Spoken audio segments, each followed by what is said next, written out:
What do hedge funds think of technical analysis? Some of them love it and some of them hate it. Technical analysis. Some absolutely live by it, thinking trend lines, head and shoulders, support and resistances are basically the Bible of the stock market.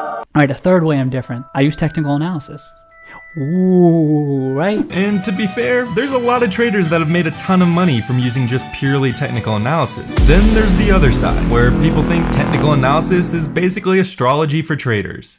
Sounds like a lot of Thinking it's just a bunch of random lines on a chart, almost like a 4-year-old drawing on a wall with a marker. But who's really right here? If you went on Reddit and asked if technical analysis worked, you would instantly start an absolute brawl to the death of internet nerds fighting over why they believe they are right. But I don't want to just listen to a random 19-year-old on Reddit. Sorry, TrueD Gen 720. I want to listen to someone who has been in the market for decades. I want to listen to someone who deals with the transactions of billions of dollars in a 24-hour period. I want to listen to a hedge fund manager. So that's exactly what I did. I scavenged the internet for interviews with hedge fund managers, some dating back to 10 to 15 years. And oh boy, did I find some gems. I cut up to what I thought were the most interesting points in the interviews, so we could really answer the age-old question. What do hedge funds think about technical analysis? Let's get straight into it, shall we? Our first contestant is Corvin Kadurla. I think that's how you pronounce it. He's an ex-hedge fund manager and systematic trader for JP Morgan. We'll go over what he thinks about technical analysis and then see some other hedge fund managers' responses, including what a managing director thinks about stop hunting and what the retail investor should do to better their chances of surviving the stop hunting, an algorithmic trader that has worked with a bunch of hedge funds and his thoughts on support and resistances, and at the very end of the video, we'll go over what this guy, a man that has managed billions of dollars just himself, thinks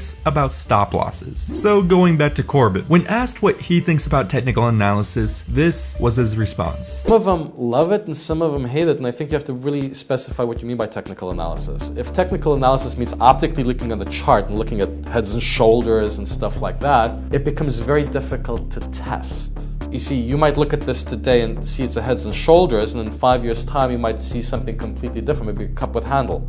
What influenced you to make those choices, you can't determine, you can't test. So as long as the thing isn't, you can't write it down as a set of rules that, you know, even a guy that doesn't speak English and sits in Mongolia can replicate, then it's not useful. There's obviously another set of people that say, well, it's more of an art than a science. And hey, if they make money, who am I to deny another poker player's place in the sun, yeah?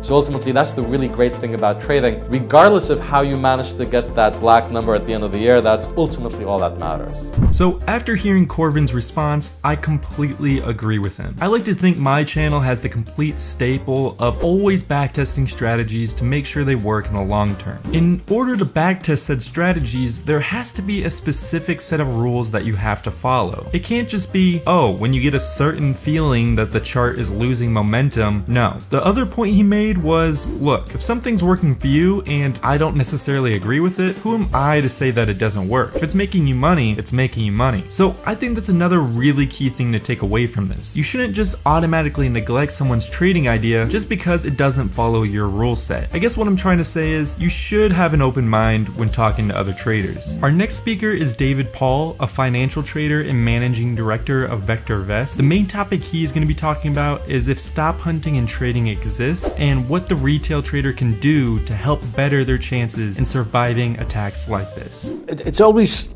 looked upon as negative, certainly at the retail trader level. Institutional traders are taught from their first day that they buy good levels or they don't buy at all. Unfortunately, most retail traders will wait for some confirmation before they get in. That could be a candle pattern, could be a moving average cross, or whatever. Institutional traders will buy at the level. Now, most traders will put their stop loss a tick under the last low, and they will invariably put their stop loss at exactly where the institutional orders are. I think that institutional traders are just doing what institutional traders do, putting their entry points at very good levels. However, if you are trading at the institutional level, it's not always easy to get filled. At the retail level, if you want to buy 100 shares, you want to buy the pound against the dollar at a 5 or a point, you press the little button and you've got it. At the institutional level, it's not that simple, and you've got, on occasions, to actually generate the liquidity to get aboard. I don't think that anybody looks at where the stops are, but they will say to themselves, well, we know pretty sure that most of the stops will all be crowded around this obvious level. So they will bid the market at that particular level. All you need is one person to chicken out, and the markets are going to go where the bids are, and all those people will be taken out. If you do not think long and hard about where you're going to put your stops, that you're going to find that you can quite easily die in a sea of stop losses. And here's an exercise for some people. The next time you're just about to put a trade on, you pick up something heavy and you just go poof. And then you write down on a piece of paper where you're going to buy and where you're going to put your stop loss. Don't buy it, but put an order in to buy it at where you're going to put your stop loss. And then just watch how many times the market goes to your order. Markets will go to the obvious stops most of the time. And one of my rules is that I want to put my entries where the masses put their stops. If you don't get in at a good level, there's nothing that upsets me more than a guy saying that this is a very risky trade, I'll use a tight stop loss. That's just rubbish, because you'll get stopped out over and over and over again. The stop needs to be where the stop needs to be. So if your entry is sloppy, then your stop loss is going to have to be a red bus away from where you got in at, to give yourself a chance of staying in the move. The average true range will help with that. Most traders will look at a stop loss of 2.5 times the average true range or something like that. Nevertheless, if you want to get in with low stop losses at institutional levels, you've got to be brave. The institutional traders will use Fibonacci levels, they will use trend lines, they'll use simple horizontal support and resistance levels to actually look for confluences to try and place their orders. Nothing clever, okay? Unfortunately, most retail traders, as I say, will look for some form of confirmation and their stop loss will then be too close and they'll get taken out in the noise. David made some really great points. Unlike you and me, a huge institution can't just buy in at any given time. They have so much money, there isn't enough liquidity out there so they can organically enter at the given price they want. In order for them to get in at the price they want, they need to create the liquidity themselves, which in return means making price hit these huge areas of stop losses and buying in at that point. That's why in a lot of my video strategies, like this one, fake outs and liquidity grabs are a huge part of the success of the strategy, because it's hitting all these trader stop losses and you're essentially trading with the big money. Another quote I really liked from him was, the stop loss needs to be where the stop loss needs to be. You shouldn't just make a stop loss small because you don't want to take on a lot of risk. If you're taking up a lot of risk, it's because your entry wasn't good. So really pay attention to that next time you enter a trade. The next interview we're going to look at is Mark, an algorithmic trader that worked with a bunch of different small hedge funds. Now, the main topic he is talking about is if hedge funds use support and resistances to help make trading decisions. And this answer kind of surprised me. So the question is this: if we are thinking of hedge funds, are they taking support and resistance into account before they're placing a trade or an investment? Now, it's important to kind of distinguish here what we're talking about. I would hazard a guess that hedge funds at the very top end, like your Bridgewater, like any kind of really big fund that's managing a massive amount of money, really doesn't care about this, because unless they've got a sub fund that's very technical and small, which I don't think they have because they've got so much money it wouldn't make any sense, they don't care about this because their holding times are much longer, they're much more interested in different things, which we'll get to in a second, so they don't. But then when we go down to the smaller end of the scale, like people who are still running funds, the couple that I've worked with have taken it into account, because they're not a 100-man team, they're a small team managing a decent amount of money, but a modest amount when you compare it to the big guys, and the people in charge of making those trades may well have a decision-making process that is integrated with some kind of technicals, because they can do it, because they're not trying to move 200 million around. Then maybe they're moving 20 million around, 30, 40, 50, that kind of stuff, which is small change compared to the billions up there. So if we look at this process, a hedge fund investing capital isn't going to care about support and resistance because they're looking for an edge elsewhere. Maybe they're looking for an edge in some emerging market that someone hasn't seen. Maybe they've recognized that this specific currency is going to be devalued more against this because they've got information that retail's going to struggle here and the mining companies, all that, so they make a bet based on that. Now, they don't care about support and resistance there. Now, one caveat to that is that you may well get traders within the fund who are executing that may take a little bit of stock in terms of, no pun intended, of support and resistance if they are manually executed. So say they've been given an order to buy X number of shares in this company. Now, it's their job to get the best possible price. Now, they may well just put an algo in, that just time slices the order, volume slices the order,